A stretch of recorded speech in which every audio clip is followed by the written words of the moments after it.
International President Shawn Fain. It's you, man.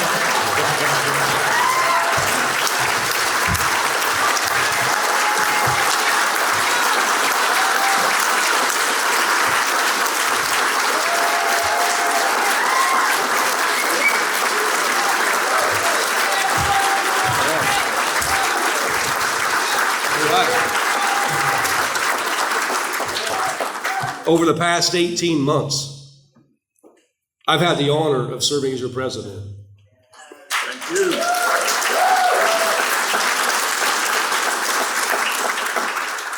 You know, we've accomplished a hell of a lot in the last 18 months. And as a union, we've changed a lot of people's lives. And as a movement, we've ruffled some feathers and we've pissed some people off. And we're headed in the right direction, but we ain't there yet. We're becoming the kind of union that many of us in this room have dreamed of for decades. You know, I've been a member of this union for 30 years. And this union changed my life. You know, before becoming a UAW member, when I was on unemployment, I was on WIC for a short amount of time, getting diapers and formula for my firstborn child.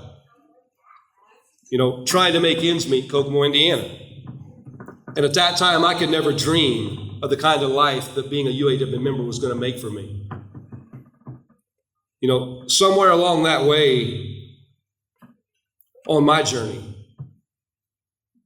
this union went down the wrong path.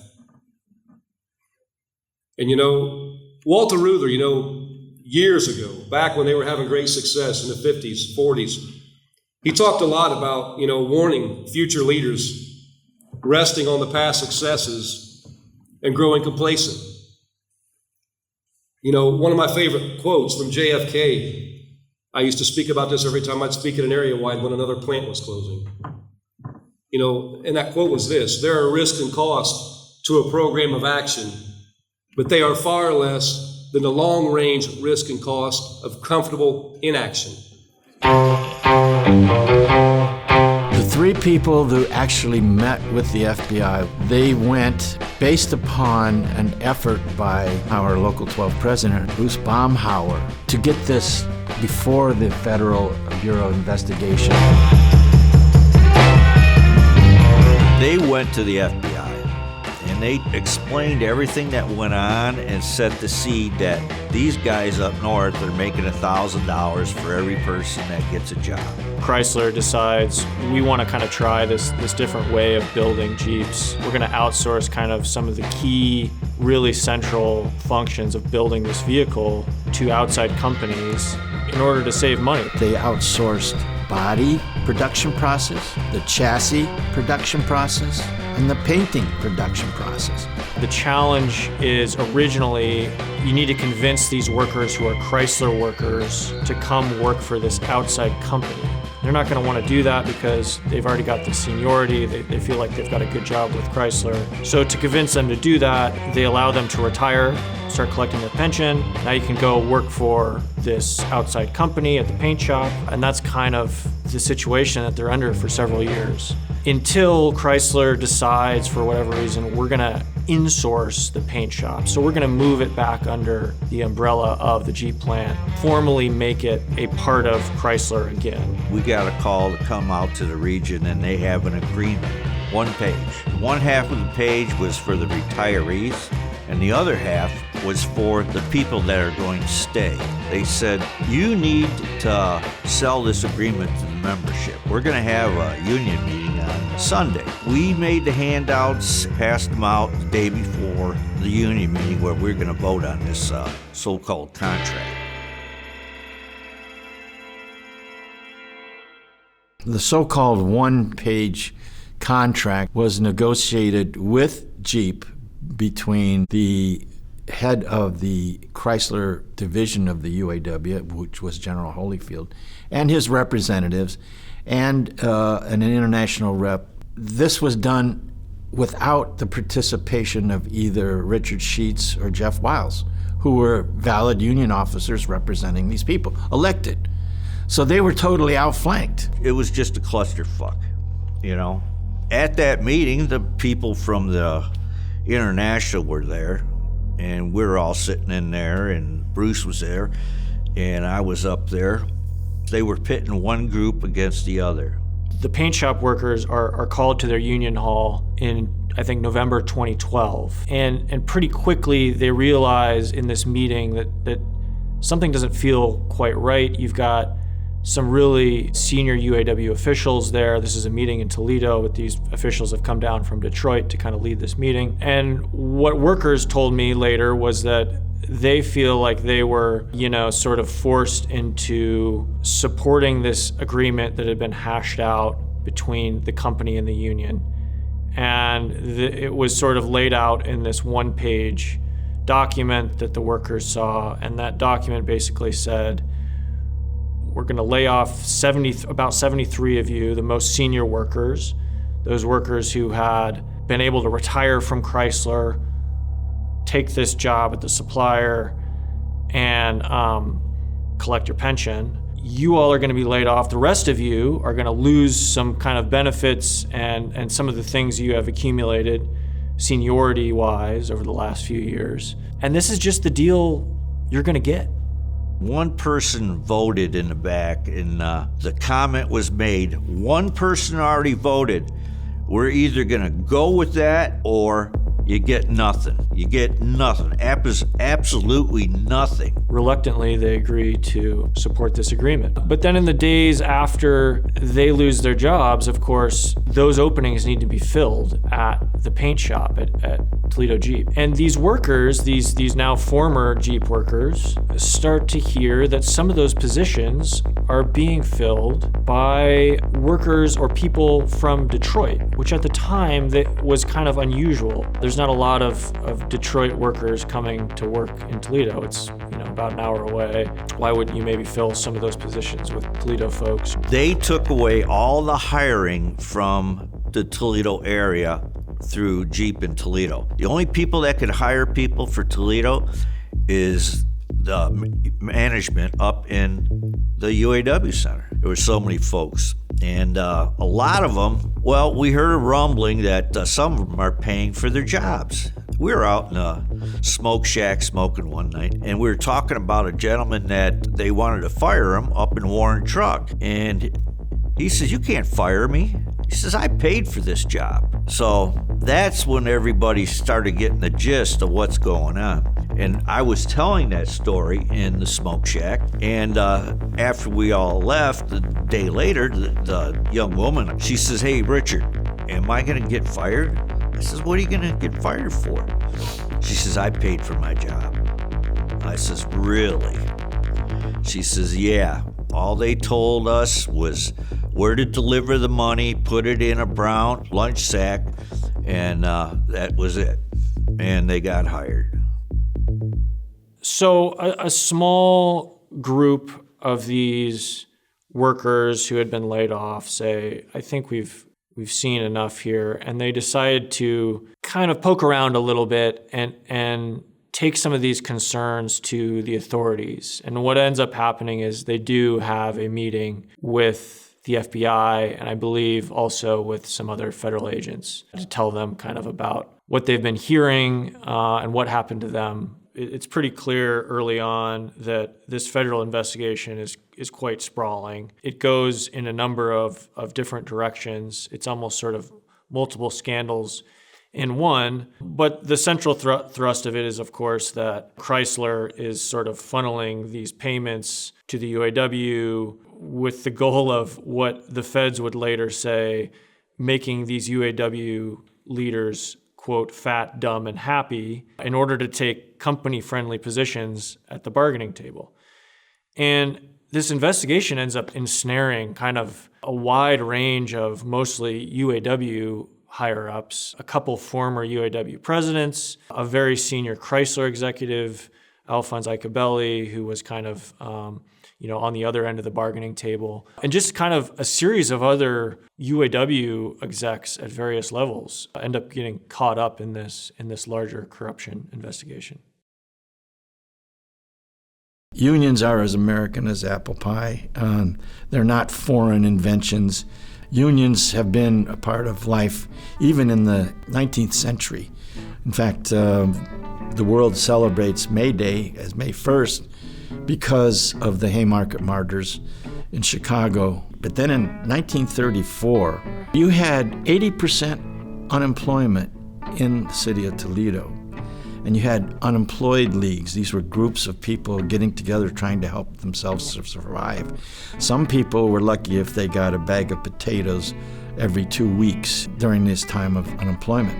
And it was at this time that the workers at the electric Autolite factory in North Toledo went on strike. People had to do piecework, which is you make small parts, and the more you make, the more you earn. So you have an incentive to work fast and sometimes even unsafely. People got hurt, and when you got hurt, you got fired. Simple as that. This led to an effort to get the first automobile workers' labor union in Toledo. The electric Autolite strike started really in the first part of May, but the company refused to recognize the union to even negotiate. And it turned into a kind of a violent affair when a mass picket of pro-union demonstrators went to the factory. They were able to get 10,000 unemployed workers on behalf of about 200 people that were on strike. It's baffling that we were able to get people at the hardest of times during the Great Depression, where work was very scarce, to get 10,000 unemployed people not to cross the picket line, but to join you on the picket line and stand in the face of machine guns, bayonets. and bayonets. And I mean, they hid bricks, piles of bricks around and hurled them back and flipped cars. They literally fought tooth and nail. What did they win after this big battle? Well, all the workers got their jobs back. The scabs had to leave the factory, and they had a right to negotiate, but not over wages. You sharing this with me is very insightful, and it is giving me an insight to the past and the history and the knowledge that the UAW carries, the work that they did to make sure, and the courage, the sacrifice. Our generation don't realize the sacrifice that a lot of past generations had incurred to make sure we made it to the next level. And then the Minneapolis Teamsters strike, you had a general strike, longshoreman strike. So the people realized that unions were going to be a fact of life. They were going to be a reality because people said we can no longer just work for starvation wages. So they learned to do mass pickets and stop all traffic in or out of the plant to stop production.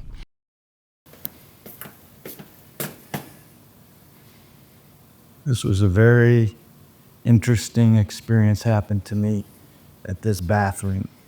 In 1982, we were considering a proposal for a so-called employee investment plan, which I opposed as concessions. And we had just had an election when we got Frank Artis elected to the executive committee for the Jeep unit.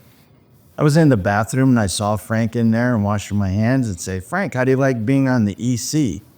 He said, EC, what's that? I said, "The executive committee. How do you like being on the executive committee?" Well, he grumbled and went out the door.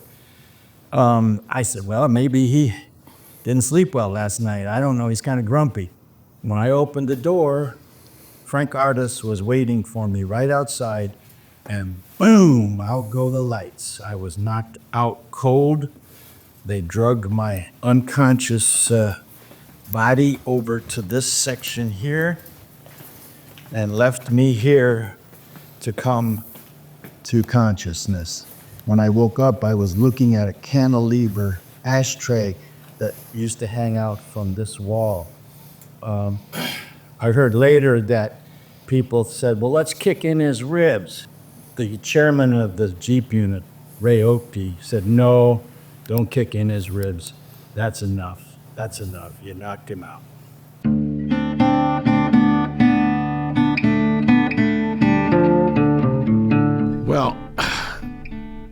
80s started out with a man named Ronald Reagan as president, and the Professional Air Traffic Controllers Organization, or PATCO, had to go on strike to get updated equipment. They were not on strike for pay. They weren't greedy workers. They wanted more safety, and they wanted upgraded equipment so that they could better do their job. And Ronald Reagan fired them, and the head of the PATCO organization, the U.S. Marshals went and arrested this man and put him in chains and leg irons. It frightened all the top leaders because I don't want to be treated like that. So those tactics were a warning that the union movement was under attack.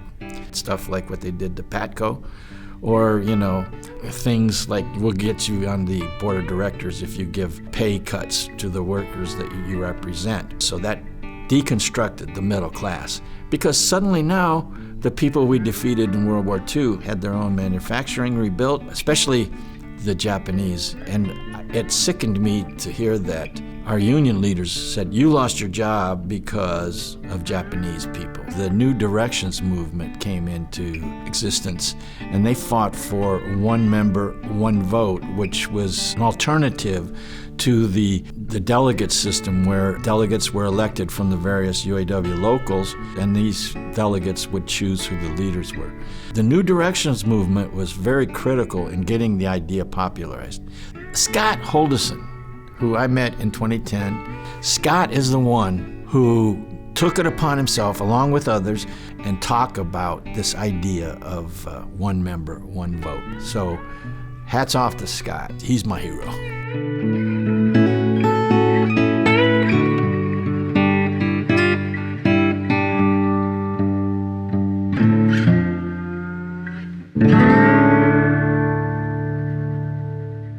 The way it's been done for decades is that we would elect delegates to go to a constitutional convention where those delegates would then cast votes on our behalf. And the problem with that became that the delegates were often beholden to the international officers. In the early 80s, the union made a boatload of concessions to the companies, wage cuts and many changes to work rules so that work became harder. And beginning in Region 5, which was Missouri, Texas, Oklahoma, there was a movement called the New Directions Movement, which ran somebody for office, for their regional director.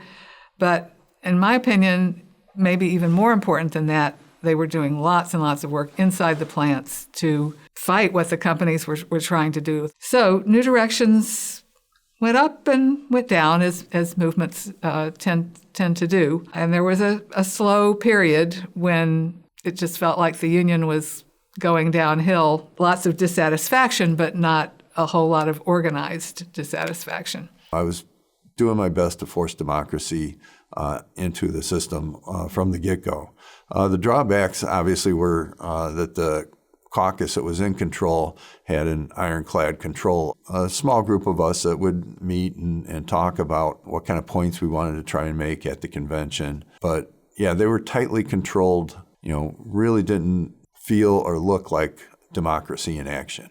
There are little pockets of people trying to do things, but not a really national movement that you could sink your teeth into. Until the feds, the Justice Department, somebody dropped a dime on the leaders of the UAW, and they started investigating, and they found corruption out the wazoo. When it was revealed the charges, it was astonishing just how much they were taking and what they were using it for. It really caught the attention of a group of us dissidents. But when you read that document, you could tell, they weren't named, but you could tell that they were talking about the sitting president of the International Union and his predecessor and other actors as well. They were living large.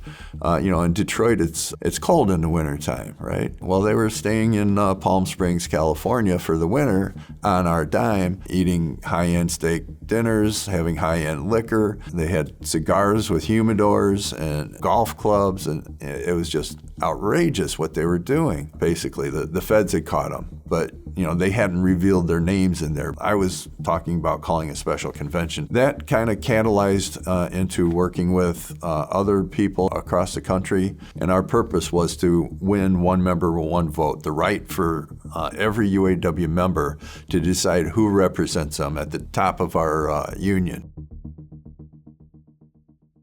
Good morning, UAW family!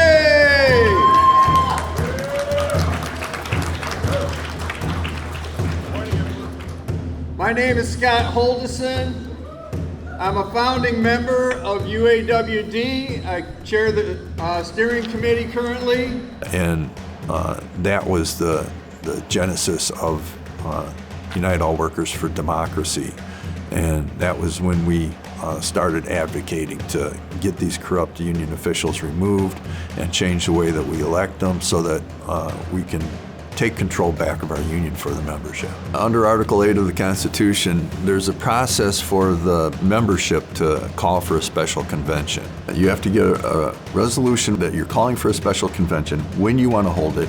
You have to get this passed by at least 15 locals in 5 different states representing 20% of the membership of the UAW. And if you do all that, then it triggers a referendum of the entire membership to decide whether we're going to call this special convention.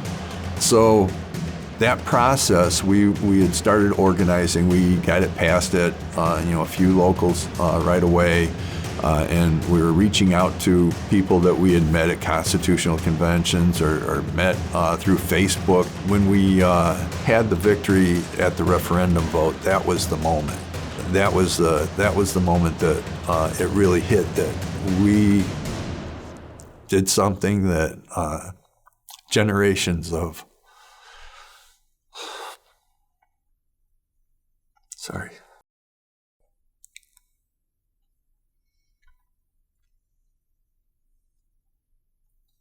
generations of UAW members have been fighting for this, and we did it.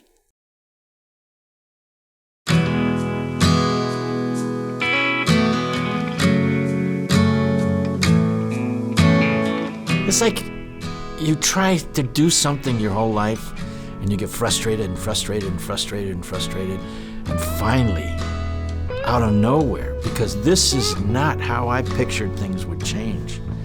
We had won that referendum vote by a 2-to-1 margin. That was the moment that we realized we had the possibility to make improvements to our union. It had a tremendous effect. We finally got it, and because we got it, it made a big change in the UAW, and I think it made a big change in the American labor movement. And then Bill told me about this guy, Shawn Fain, that he's on staff, and he's thinking about running for president.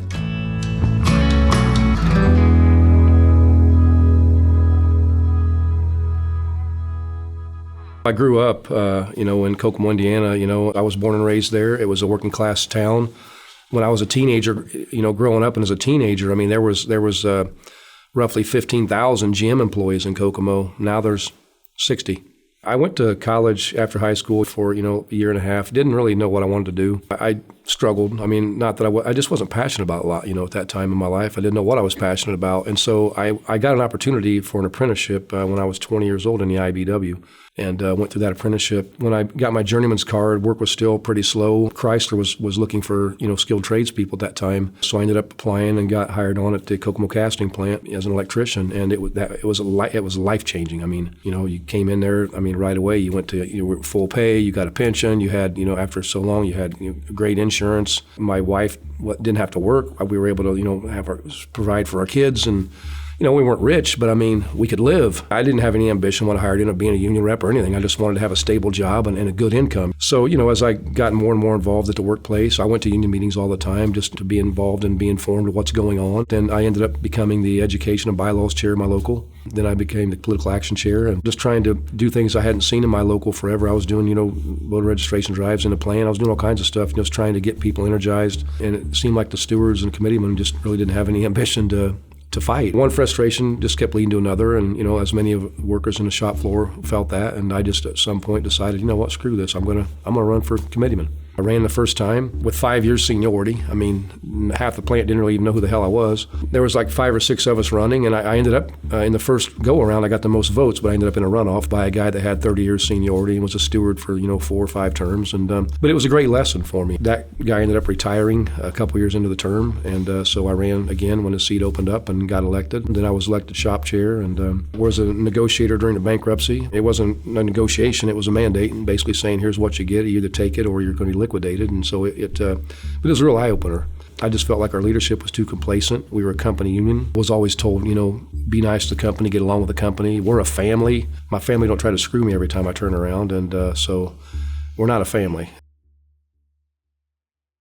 Vice President Cindy Estrada actually had 3 passes for this administration caucus meeting, and they said, do you guys want to go? And I was an AAA, I was an administrative assistant running the training center at the time, and I thought, well, I'm going to go and see. I'd never been invited to one of those meetings before at all. Typically, I was blacklisted from them. So the interesting thing was I got there that morning, and before the meeting even happened, I was standing out in this big hallway, by myself. Then Cindy Estrada, who was our vice president, and her assistant showed up. I walked over to them, and we walked inside.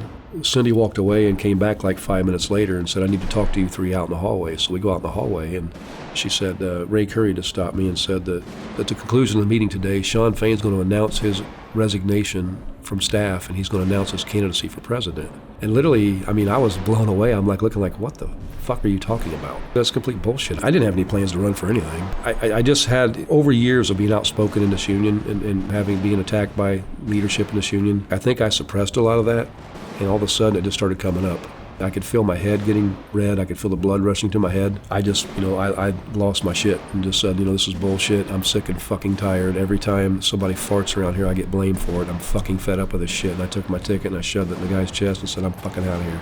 He was like, no, don't go, settle down. I'm like, no, fuck this. I'm sick and tired. That's what's wrong with this fucking union. All you people do is fucking bully people, and you try to push them. And I said, I've had it. I got in my truck and drove away. And within a few minutes, Vice President Estrada called me. I just kept getting more and more pissed off. So I really started thinking about it then, like, you know what, I got to do something. So I told her, you know what, I'm just going to take a week off because I got some things I got to think about. I ended up going back to Indiana for about 5 days and stayed with my mother and just did some soul searching about, what I wanted. Because, when I came to Detroit from Indiana and took a staff job, like, it was a big deal for me because I was set. I made a decision to go up there to affect change. And so I really had to do some soul searching and think about, okay, you've been up here for a decade. And, we have the opportunity now with the one member, one vote initiative that, that we can affect change. And so, I don't say this a whole lot, but first thing I do every day when I get up, I do a daily reading and I pray. Every morning I was getting up, reading, praying, just thinking about what I wanted to do. And the 5th morning I was there, I got up and, did my daily reading and prayed, and you talk a lot about faith, and it just hit me. Truly having faith is stepping outside of your comfort zone and really testing it. And I thought, you say you have faith, but do you really have faith? If you do, then you know what? You need to step up. And so I was looking in the mirror that morning, and I remember looking in the mirror and saying, if you don't do anything, 10 years from now, will you be able to look back and look yourself in the mirror and be okay with that? And right then it was when it hit me. I thought, you know what? I got to do something. And so I went in that morning and told my mother, I'm going to run for president of UAW. So, I had a phone conversation with Shawn, and he told me a little bit about his background, where he came from. He was offered a position on staff, and he thought that he could go on staff and make changes from within, try and make things better for the workers by being on staff. And, he found out that it didn't quite work that way. But, he was on several national negotiating teams, but when he would speak out against, some of the concessions, they pushed him to the side, and somebody else would fill in that role to roll over for the boss. That's how Shawn got introduced to us. It was through Bill Parker. After the 2022 convention, that's where everyone had to be nominated. Nominated Shawn Fain. Then we went into campaign mode after that.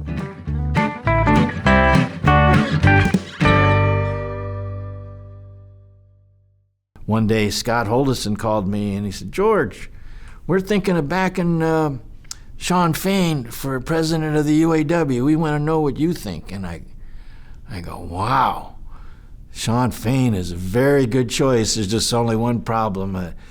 He uses a lot of factory French. I don't have anything bad to say about Ray Curry, but I felt that he was part of the company unionism. He's not the candidate I wanted. I wanted Shawn Fain. I thought that Shawn Fain could win. When I saw him in action, when I saw him campaigning, I knew he could win. But I knew that there were a lot of people who had good experiences with Ray Curry. And that's the crazy thing. Statistically, you look at the odds. I mean, and you think about what we had against us. The administration caucus, the former leaders, they were flying all over the country on the union's dime, visiting plants everywhere under the guise of union business. We had no access to plants. We had to take vacation to campaign. And literally, we did one road trip where we went, throughout the Midwest, tried to stand outside plant gates. Some plants, security would run us off because the administration caucus would call local leaders. They would get with management. They'd have security tell us we couldn't be on the property. Our only chance, we were trying to catch workers coming and going to plant gates, and then we would set up meetings at bars, in that area to try to get people to come and talk to them. And then we had to rely on social media. But the biggest thing we had to rely on was UAWD. The beautiful thing about UAWD was through the One Member, One Vote initiative, they created a network of members from every sector all over the country, and they were communicating about getting the vote out for One Member, One Vote. I was very happy when Shawn Fain won. I was very happy, but not that surprised. Not that surprised. I was amazed that he was declared the winner and had to go immediately to the bargaining convention where the new contract would be discussed and hammered out. When I took over as president, I was sworn in on Sunday, March 26th. On Monday, March 27th, we had a 3-day bargaining convention. I had no planning, no agenda. I wasn't even involved in the planning of it. So I walked into that thing cold. It was a very divided house because the election just ended. So, I sat down with our team and said, okay, look, if I'm them, here's what I'm thinking. Okay, you're gonna take all three of the big three out. They're thinking, okay, this guy hates us and he wants to go to war. They're mapping out, okay, how long can the strike fund last if we take everybody out on all three? You can last about 2.5 months, and your strike fund's bankrupt. I told them we got to figure out a way and efficiently use that strike fund so that it can last, for a year if it has to, or longer, whatever it takes. I thought it was important to bring some people in that had an outside set of eyes, a fresh set of eyes, a fresh perspective, combine that with what I knew and what we knew, and then figure out a path forward. Jonah Furman, our communications lead, came up one night and said, we're going to call it the stand-up strike. We'll pay homage to the sit-down strikes, and we'll call on members to stand up.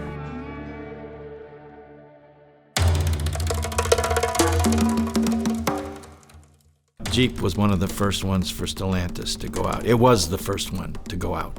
The workers who were still inside the factory, still working, they were as radical and animated and militant. They had the fire in their belly, and they wanted to go out and strike like their brothers and sisters. There were weeks we went in there, we didn't know who we were going to take out next or what we were going to do. When we would call plants out, if people didn't get called to go on strike, they were pissed off. Think about that. When you're a business owner and you got workers who aren't going on strike that are mad as hell, these members were ready to do whatever the hell they had to do to get what they deserved. But that was the beauty of it. It gave us such power because the companies never knew what was coming. We could change on a dime. We started giving them, okay, you need to grant these 3 things this week. If you do, you'll get a pass. If you don't, you're getting hit. We were able to start getting things from one company, then we'd go to the other 2 and say, hey, they did this, you didn't. I would go on Facebook Live to announce the next plants we were going to call to stand up. I mean, the CEOs of corporations are watching this. It's like reality TV. The whole public was tuning in. We're 5 minutes out from going on, and I'm getting a phone call from Mary Barra, hey, we'll do this, or from Stellantis' CFO, Mark Stewart, or from Jim Farley at Ford, hey, we'll do this. One of my favorite things in that whole strike was when we called out Wentzville, Missouri on the first night for GM. The company thought we were going to take Spring Hill, Tennessee out. And so they had shipped a bunch of engines and stuff to Wentzville, thinking they were going to have stuff there so they could keep building vehicles, thinking that we were going to hit Spring Hill. So the kicker was they shipped all that stuff to Wentzville. We took Wentzville out, and they had all that stuff on site. They couldn't move. There was one time we were in with Ford, and they had brought us the same thing for 2 weeks. The same damn thing. Like, we kept getting them. We need this, where are we at on this? And they came back 2 weeks later with the exact same thing they had brought 2 weeks ago. And so I sat there at the table, basically looked at the company and said, this is the same thing you brought us 2 weeks ago. Said, you just cost yourself Kentucky Truck Plant. I looked at Vice President Browning and said, take them out. Ford was, of course, the first one to settle, yes, we'll accept this contract, this tentative bargaining agreement. Next thing, GM raised the white flag. Finally, stubborn Stellantis said, okay, we'll give what Ford gave. Yeah, it was a massive success. I mean, literally, this contract was worth more than the previous 4 contracts combined. So yeah, it was a very successful contract. Retirees hadn't seen anything in 17 years. So, and we delivered for over $3.5 million worth of gains for retirees. Ending wage tiers was a huge thing. Get cost of living allowance back, improve retirement security. The wage gains were the biggest wage gains we've ever bargained for, ever in our history. But the biggest thing we got out of this whole fight was it brought this union together. It brought the membership together, and everyone got in this.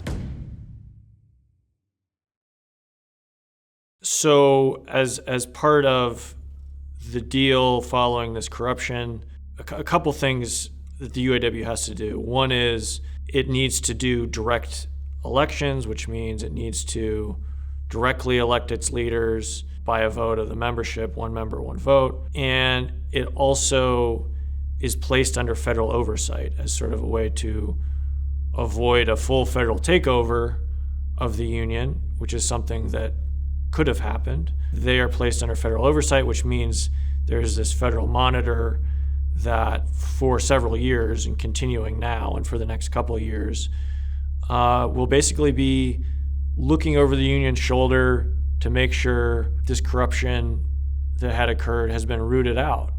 So General Holyfield, he was the one that was allegedly taking some of the money. His administrative assistant, or like his secretary, was James Hardy. The allegation is that these two men were taking somewhere between $1,000 to $2,000 and splitting it between them. Now, this is an allegation. The charges against these UAW executives end up being unsealed, I think, in 2017.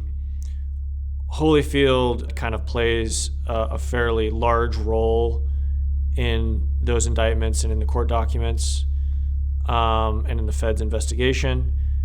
But he does not survive to see that all transpire because he dies in, I believe, 2015 of cancer. James Hardy is never charged, but later reporting does indicate, and he acknowledges publicly in some of that reporting that he was investigated, and that reporting suggests that it was related to job selling. One of the interesting things about the Toledo aspect of this story to me was that it showed how these workers were directly affected by, alleged wrongdoing by their union. They really suffered in the years afterwards. Many of them had to take much lower paying jobs. Some of them, had to just scrape by financially. They weren't ready to leave their job at the Jeep plant. Years later, they were still really, really upset about the whole situation when I talked to them.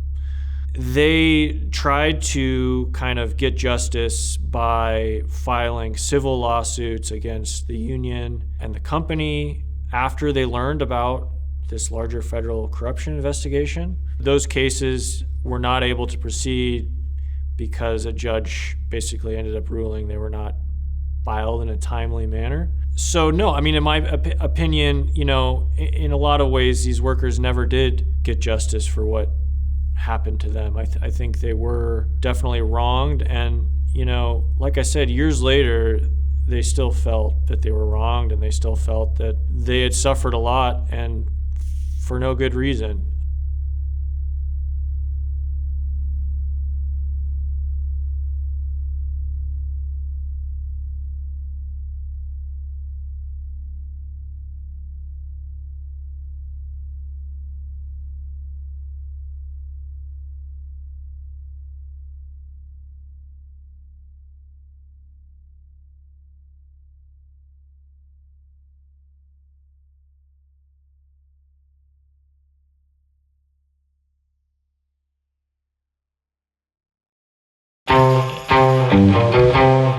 When you have corruption in a union, that's how the company controls the union. When you have people who are for sale, they're not for real. We need people who are for real. Shawn Fain is one of those, and that makes me hopeful. 75% of the public sided with us in that fight. 14 years prior to that, 70% of the American public said, let us go bankrupt, let us fail. Well, one of the things that caused people to sit up and take some notice was when Shawn Fain said, what if we all managed to get our contracts to expire at the same time, May 1st, 2028, and we're able to do a general strike? Every union contract in Brazil expires in the month of October.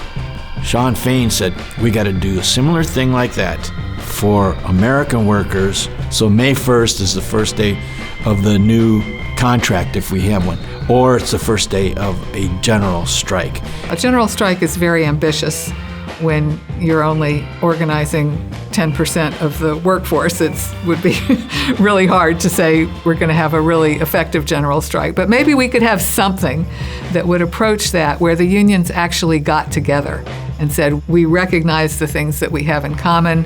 We know the economy is not set up for us. We have a big demand. Workers are realizing when we stand together and when we fight, we win. We saw that with our Big Three fight. We saw our big win at Volkswagen, very close at Mercedes. But the other thing we saw was what we call the UAW bump. We saw all these non-union companies gave significant pay raises. They matched what we did, what we bargained for. So, they did that for a reason, because they're scared shitless that these workers are going to realize that they need a union. But I'm more excited about the future generations, my kids, my grandkids. It's my hope that when I'm done with this, that we pass the torch and they just light it up.